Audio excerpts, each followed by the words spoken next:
समय पहले की बात है, एक सुदूर देश में एक सुंदर परी रहती थी। वह बर्फ सी उजली थी, इसीलिए उसे सब सफेद परी कहकर पुकारते थे। उसकी 3 और सहेलियां थीं, गुलाबी, पीली और लाल परी। चारों सहेलियां साथ साथ रहती, खाती, खेलती, बातें करती और सोती थीं। एक दिन की बात है, गर्मी का मौसम था और खूब गर्मी पड़ रही थी। सफेद परी ने कहा, चलो दूर सैर करने चलें।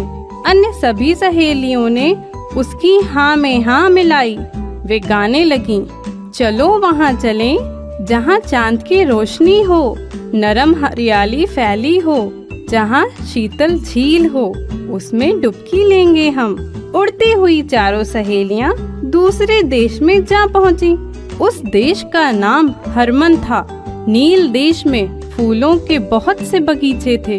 परियों ने देखा, बगीचे के बीच एक सुंदर महल है और पास में ही एक झील है। चारों परियां गुलाब के एक बाग में उतरी। वहाँ हरी हरी मुलायम घास थी। घास पर लेटकर परियों ने अपनी थकान दूर की। फिर वे फूलों के बीच खेलने लगीं। उन्हें खूब मजा आ रहा था। पीली परी ने कहा, अब तो मैं बहुत थक गई हूँ, चलो झील में डुबकी लगाएं। सफेद परी बोली। चारों सहेलियां नीली झील की ओर उड़ चलीं। गुलाब का यह बाग हरमन देश के राजकुमार का था। राजकुमार प्रातः यहाँ टहलने आता था। उस दिन जब राजकुमार वहाँ आया तो उसे बहुत आश्चर्य हुआ। उसने देखा, ढेर सारे गुलाब खिले हैं, उनकी सुंदर खुशबू फैली है, रंग बिरंगे पंख रखे हैं। वह समझ गया, यह सब परियों का जादू है। सुबह होने लगी तो परियों को घर लौटने की याद आई। वे झील से निकली।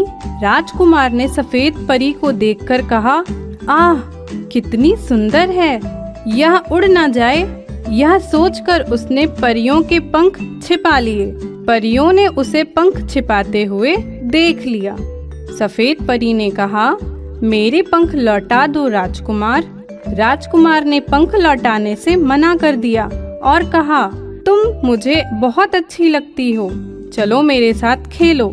परी ने राजकुमार को देखा, उससे वह बहुत अच्छा लगा।